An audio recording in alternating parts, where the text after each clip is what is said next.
Krishna, saudações a todos os estudantes do curso de Introdução e Formação em Bhakti Yoga. Estamos no módulo 3, aula número 4, com o tema o que é Yagya, ou sacrifício, oferenda. É um tema ligado ou está conectado com o propósito da criação do universo. No Bhagavad Gita, Krishna diz: Sahayagya prajashishtva purovacha prajapati anena prasa vishadvam ishavaistu istakamaduk. Outrora, o Senhor das criaturas gerou criaturas junto com sacrifício e disse: por meio disto prosperais, que isto conceda vossos desejos preferidos. Bhagavad Gita, capítulo 3, texto 10. Então, segundo este texto, a criação material é uma oportunidade para as almas poderem voltar ao lar, voltar ao Supremo, continuar vivendo no mundo com uma vida feliz e próspera. Então, a criação material existe para capacitar as almas condicionadas a aprenderem a executar oferendas, sacrifícios, viver uma vida não egoísta, não hedonista, para que enquanto esteja no mundo material, possam ser assim, ter uma vida confortável, sem ansiedade, e depois, com o término da vida humana, elas possam cumprir, o objetivo último, que é ingressar no reino de Deus. Então este é um programa, perfeito para a alma condicionada. Como nós podemos justificar esta afirmação do nosso mestre Prabhupada? Temos de entender que Krishna é a causa de tudo. Krishna diz: criaturas vivem à base de alimento. O alimento provém da chuva, a chuva vem do sacrifício. O sacrifício origina-se do dever. Então Vishnu, Deus, ele é o verdadeiro beneficiário de todos os yagyas. Este mundo é o cativeiro do karma, exceto para o karma, ação feito como oferenda. Executações com esse propósito, Arjuna, livre de apego. Então, nós temos que trabalhar para a manutenção do corpo físico. Então, Yagya significa sacro ofício, trabalhar com espírito de gratidão e oferenda ao Senhor. Então, qualquer outro tipo de trabalho feito neste mundo gera o que se chama de karma bandhana, ou cativeiro, prisão. Porque o trabalho bom ou mal tem suas reações, e qualquer reação ata prende o executante. Então temos de trabalhar com consciência elevada, com consciência em Krishna, para a satisfação de Krishna. E enquanto executamos essas atividades, mesmo dentro desse mundo material, podemos considerar que essa atividade é liberada. Então temos um exemplo da verdureira, que vendia frutas e verduras, frutas que a gente vê na história no livro Krishna Book. Ela foi vender frutas na casa de Krishna, Nanda e Yashoda. Naquele momento predominava ainda o escambo, 5.000 anos atrás. E quando ela chegou com mangas muito belas no seu cesto, Krishna vem com um punhado de arroz na mão. O arroz vem caindo pelas falanges dos seus dedos de lótus, e ele chega com um pouquinho de arroz na mão. Certamente não valia pela troca ali naquele escambo. Porém, a verdureira, a vendedora de frutas, ficou tão encantada com a beleza de Krishna, com a presença ali de Krishna, que ela foi dando todas as frutas sem considerar se estava perdendo ou não.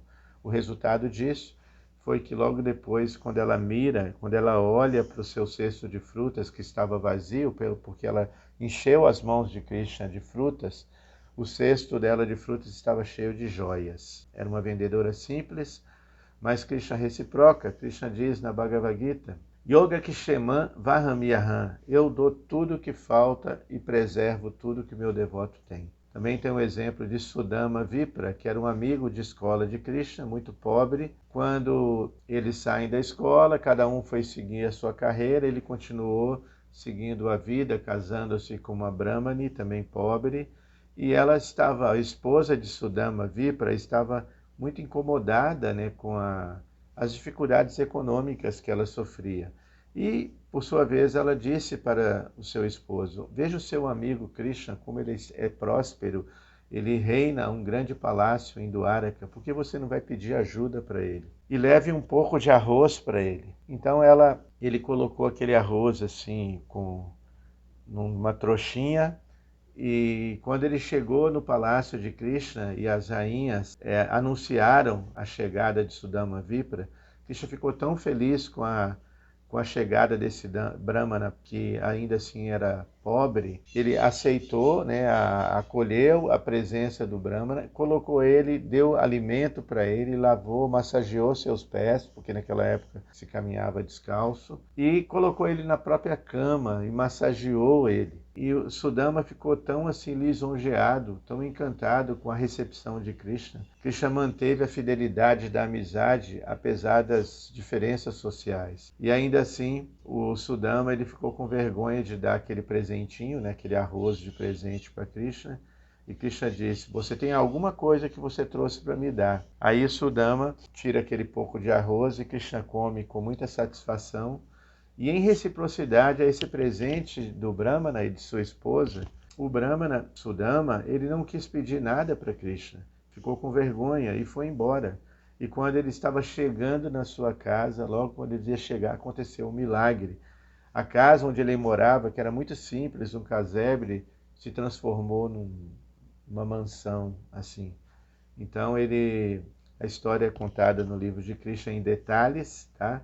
E inclusive uma vez que eu fui em Vrindavana, tive a oportunidade de conhecer um ashram que é dedicado a Sudama Vipra. Os moradores desse ashram, eles dedicam, né, a sua vida, né, a essa história de Sudama Vipra e ao professor de Krishna chamado Sandipani Muni. A execução de Yagya traz muitos benefícios, até secundários, que culminam, né, na liberdade do cativeiro material. Então, Krishna ele é o beneficiário de todos os tipos de yagyas, oferendas, porque ele é o Bhoktaram, Yagya está passando. A satisfação última do yagya, da oferenda, é o Yagyapati. E o propósito principal de todos os yagyas é a satisfação de Deus, né, Krishna. Então isso é chamado yagya devocional. Como Krishna diz na Gita, por comer remanentes de sacrifício, os virtuosos livram-se de toda ofensa, mas os desventurados que cozinham para si mesmo comem pecado. Esse é o capítulo 3, verso 13 da Gita. Então, quando preparamos alimentos por próprio prazer, ou para a satisfação dos sentidos, estamos agindo como ladrões das dádivas naturais, e assim contraímos karma. E com isso, não pode haver paz pessoal e nem felicidade no mundo. Então essa é a fórmula da paz. Tá? Esse texto, Bhoktaram Yagyatapassam, Prabhupada sempre citava como a fórmula da paz. Então existe um ciclo, tá, que se põe a girar. Aquele que não mantém esse ciclo girando é um hedonista de vida errante e vive inutilmente, parta. Capítulo 3, texto 16. Então, Prabhupada ele explica que, nessa passagem, né, que Krishna está condenando a filosofia mamonista. Tá? O que é mamonismo? Então, é o trabalho árduo para gozar o prazer dos sentidos. É a cobiça financeira, né, o cultuamento ao dinheiro. Então, somente um transcendentalista está acima das necessidades de executar yagya. Ou seja, um ser humano que pode se deleitar apenas no eu, autossatisfeito, contente no eu, apenas não possui dever. Capítulo 3, né, texto 17. Então, uma pessoa que é realmente consciente de Krishna perde o interesse por atividades materiais. Então, ela deixa de sentir prazer em arranjos materiais que são para ele, assim, distrações, né, ou devaneios. Qual é a diferença entre um transcendentalista e uma pessoa materialista, executando o yagya, né, executando a oferenda? Então, Krishna responde isso dizendo, né, portanto, uma pessoa desapegada que assim executa a ação, de certo alcança a transcendência. Esse é o capítulo 3, texto 19. Quem é consciente de Krishna também tem desejos, porém não tem apego ao resultado. Ele se ocupa em muitas atividades de acordo com a sua vocação, suas tendências psicofísicas, seu legado, né, para o mundo, né, que ele quer deixar, porém ele está desapegado, né, com uma camada de inteligência superior que está sempre mandando mensagem, dizendo o que é certo e o que é errado. Então, por isso, a oferenda ou sacrifício, a oferenda do devoto é mais completa. Alguns yogis reverentemente prestam sacrifício aos deuses apenas, Alguns, mediante sacrifício, apenas oferecem sacrifício ao fogo Brahman. Então aqui, 4.25 da Gita, está se referindo ao materialista e ao impersonalista. Então existem diferentes categorias de sacrifícios executados por pessoas de diferentes tipos. Então todas as diferentes variedades de sacrifício podem ser colocadas dentro de duas principais divisões. Tem o yagya, né, o sacrifício de bens mundanos, e o sacrifício da busca de conhecimento transcendental. Então, as pessoas que estão em consciência de Krishna sacrificam os bens materiais. Mais elevado ainda que o materialista grosseiro e o impersonalista que sacrifica sua identidade é o yagya jnana, o sacrifício da inteligência. Por isso Krishna diz: Sheyam dravya maya yagya jnana yagya parantapa sarvam karma kilam parta jnane parishamapyate. Ó castigador do inimigo, o sacrifício executado com conhecimento é melhor do que o mero sacrifício dos bens materiais. Afinal de contas, ó filho de Pritha, todos os sacrifícios do trabalho culminam em conhecimento transcendental. Tá? Transcendental significa além da matéria. Bhagavad Gita 4.33. Então, o propósito de todos os sacrifícios é atingir o nível de conhecimento completo, que é matéria e o que é espírito. Esse é o conhecimento completo, a diferença Sankhya, né? O que é matéria e o que é espírito. E, por fim, libertar-se, né, das misérias, né, dos problemas, na ocupação plena da Bhakti Yoga. Então, qual a necessidade, então, gente, da oferenda ou sacrifício, assim, como de uma forma geral? Então, ó melhor dos curos, aquele que não executa sacrifício não possui este mundo. O que dizer, então, o próximo? 4.31. Ou seja, a pessoa vive em vão se não executa oferenda. Então vamos para o último tema, que são os deuses. Eles são os agentes fornecedores do Senhor. Por isso o Bhagavad Gita diz: prósperos em virtude do sacrifício, os deuses de certo vos concederão os prazeres desejados. Aquele que desfruta dessas dádivas sem retribuir aos donatários, não passam de um ladrão. Capítulo 3, texto 12 da Gita. Os semideuses, vocês podem ver nas imagens, são agentes que têm autoridade para agir em nome da Suprema Personalidade de Deus, que chamamos de Vishnu ou Krishna. Por isso, eles devem ser respeitados e satisfeitos através da execução de yagyas prescritos, como a gente vê no livro de Krishna, os sacrifícios a Indra, sacrifícios de Daksha. Por exemplo, quem acha que existe a necessidade de comer carne, é recomendado adorar, por exemplo, a deusa Kali. Ela aceita esse sacrifício de animais que são abatidos e oferecidos diante dessa deusa. É terrível isso, eu já vi na Índia, eles oferecerem, matarem, né, os carneiros ou bodes, né, para a deusa Kali. É muito sangue. E ali eles pensam que vão aliviar o karma, né? Nessa linha de raciocínio, nós podemos fazer a descrição da natureza e a sua função. Que os deuses prosperem por meio disto e que os deuses vos façam prosperar. Prosperando com ajuda mútua, atingireis o bem mais elevado. Capítulo 3, 11 da Gita. Então, os deuses, né, eles são os administradores cósmicos encarregados dos assuntos materiais. O fornecimento de ar, de luz, água e todas as outras bênçãos que é necessário para a nossa manutenção, a manutenção física do corpo e da alma, é responsabilidade dos deuses, que são inumeráveis, né? Eles são assistentes do corpo de Deus. Por isso é prescrito que o contentamento, né, e o descontentamento desses deuses dependem da execução de yagya pelo ser humano. Existem 33 milhões de semideuses e eles são supervisores, né, eles servem para supervisionar todos os aspectos, né, dos afazeres universais. Indra é o principal dos deuses, ele é o rei dos planetas celestiais, é conhecido como rei do céu. O planeta em que ele reina chama-se Indraloka. Brihaspati é o sacerdote de Indra, e como Indra é o maior de todos os reis, Brihaspati é o principal de todos os sacerdotes. Temos também o famoso Skanda, ou Kartikeya, filho de Parvati, o senhor Shiva. Ele é o líder, né, de todos os comandantes militares. Né? Dentro da tradição védica, ele é como se fosse o santo do guerreiro. Temos Varuna, né, o senhor das águas, e Vayu, o senhor dos ventos, pai de Hanuman. E qual é a diferença, então, gente, entre o senhor Krishna e os deuses? A diferença básica é que os deuses não podem dar liberação. Na Bhagavad Gita ele diz, Daivihesha Gunamai, Mama Maya Duratya.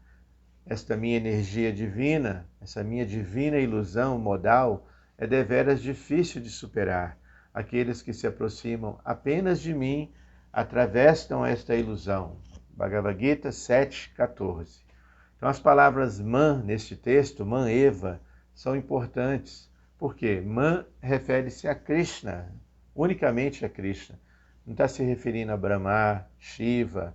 Embora Brahma, né, e Shiva sejam altamente elevados, estejam assim, quase no mesmo nível de Krishna, não é possível que essas encarnações de Rajaguna, né, paixão, e Tamaguna, ignorância, libertem a alma condicionada das garras de Maya. Por isso Krishna fala, Daivihesha Gunamai, essa é minha ilusão, minha Maya, não de Shiva e nem de Brahma. Então o próprio Sr. Shiva ele diz, Mukta Pradhata Sarvesham, Vishnueva Nasanshaya. Não há dúvida de que Vishnu é aquele que outorga a liberação a todos. Então o próprio Shiva admite a sua condição subalterna a Krishna em vários momentos da literatura. Então agora respondam, por favor. Por que as pessoas comuns se aproximam de um Deus? E por que um devoto de Krishna? Por que um devoto de Krishna não se aproxima de um Deus? Ele respeita o Deus, mas não se aproxima. Então, seguindo várias regras, regidos por suas próprias naturezas, aqueles cujo conhecimento foi roubado aproximam-se de outras divindades. Essa é a resposta de Krishna, capítulo 7, texto 20. Isso é confirmado no Bhagavata, né? Onde Shukadeva Goswami fala que tem diferentes tipos de pessoa. A Kama, sem desejo, Sarva Kama, com muitos desejos, Moksha Kama, desejando liberação. Mas aquela pessoa que tem inteligência ampla, Trivena Bhakti, ou se ocupa em Bhakti Yoga intensa. Por que Krishna inspira as pessoas comuns a adorar os deuses? Krishna diz, quem quer que deseje adorar qualquer forma, fielmente devotada, a cada um eu concedo fé inabalável. 7:21. Então Krishna é Deus, é o Deus Supremo, e como Pai bondoso, ele dá independência a todos. Se alguém deseja obter prazer material e quer isso rapidamente, com sinceridade, ele recebe dos deuses essa facilidade. E o Senhor Krishna, como a super-alma dentro do coração de todos, ele compreende isso e dá facilidade, né, por meio dos deuses, para esses desejos serem satisfeitos rapidamente. E como Pai Supremo, ele não interfere na independência das almas. Por isso Krishna diz, com essa fé, empreende-se a adoração e desse modo obtém-se desejos, na verdade, concedidos apenas por mim. Capítulo 7, texto 22. Sem a permissão do Senhor Krishna, o Senhor Supremo, os deuses não podem conceder bênção alguma. Então, há inúmeras histórias na literatura evidenciando, né, a posição subalterna dos deuses. Tem o passatempo Brahma Mohana, tem o passatempo da colina de Govardhana de Indra, que vocês podem estudar. Então, o resultado da adoração aos deuses é apenas um ganho temporário, insignificante e até fútil, desejado por pessoas menos inteligentes. Mas só um fruto efêmero advém àqueles que possuem pouco insight, sabe? ou Os que oferecem sacrifício aos deuses vão aos deuses. Meus devotos, de certo, vão a mim. Capítulo 7, texto 23, ou Bhagavad Gita 4.12 tem essa evidência. Na psicologia, insight é a compreensão ou solução de um problema pela súbita, captação mental. A pessoa entendeu rapidamente. Infelizmente, alguns comentadores equivocados da Bhagavad Gita não têm esse insight, porque eles dizem que adorar os deuses proporciona o mesmo resultado de adorar o Senhor Supremo Krishna.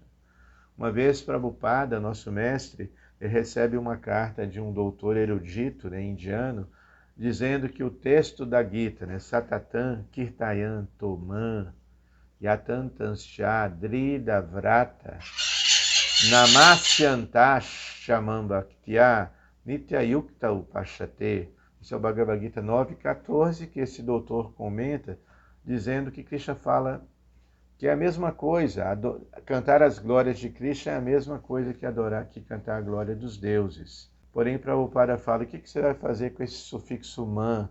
É muito claro, Krishna fala cantando as minhas glórias, não dos deuses. Então, os Vedas explicam que Nityo Nityanam, Chetanas Chetananam, Deus é único, Ishvara Parama Krishna. O Deus Supremo é Krishna e ele delega poderes aos deuses para administrar este mundo material. Todos os deuses são entidades vivas, Nityanam, não estão nem na categoria de encarnações divinas e eles têm diferentes graus de poder material, mas eles não estão no nível de Krishna ou de suas encarnações avataras que vimos na aula anterior. Por isso, uma das ofensas que devemos evitar quando cantamos Hare Krishna é considerar que os deuses ou deusas estão à altura ou iguais a Krishna. As pessoas que se ocupam em adorar os semideuses não são muito inteligentes, embora indiretamente essa adoração seja oferecida a mim. Esse é o Bhagavad Gita 9.23. Então, um exemplo interessante é da árvore. Quando um jardineiro, quando ele rega a raiz da árvore, automaticamente ele beneficia suas folhas e frutos. Da mesma forma, existe uma raiz universal, uma raiz do universo, como Krishna diz, Mata Paratarananyat. Tudo repousa em mim como pérolas enchartadas numa grande raiz ou cordão. Então essa raiz é Deus e quando regamos essa raiz, automaticamente nós beneficiamos todo o universo, além de nós próprios e as pessoas em nosso entorno. Então Prabhupada compara a adoração aos deuses a um homem de negócios corrupto, tentando subornar um departamento do governo, ou a polícia, Ao invés de honestamente e fielmente pagar suas taxas ao governo, ele tenta subornar membros do governo para conseguir benefícios. Então, a adoração aos deuses é comparada a um suborno cósmico. Ele também menciona que os deuses apenas dão bênçãos de acordo com o nível de adoração que recebem. Ou seja, eles não consideram o benefício último do adorador. Como um lojista, por exemplo, ele vende uma faca a qualquer um, sem considerar se o freguês vai usar bem ou mal essa faca. Porém, mas o Senhor Krishna, ele cuida por verdadeiro bem-estar de seus adoradores e pode ou não dar bênçãos para o bem do seu devoto. Tá bom? Às vezes um devoto pode pedir bênçãos materiais, mas se ele não estiver preparado para receber essas bênçãos, Krishna não vai dar, porque Krishna não dá cordas para o seu devoto se enforcar. Krishna quer que os seus devotos avancem, por isso Krishna é chamada de Hari, ou Tama Kinchana Gochara, ele é a propriedade dos empobrecidos. Krishna dá tudo que o devoto precisa e preserva tudo que ele tem para que ele tenha uma vida digna e feliz. Temos de confiar nisso. Muito obrigado pela atenção de todos. Termino aqui, ok? Hare Krishna, Srila Prabhupada, Ki Jai. Muito obrigado pela atenção de vocês.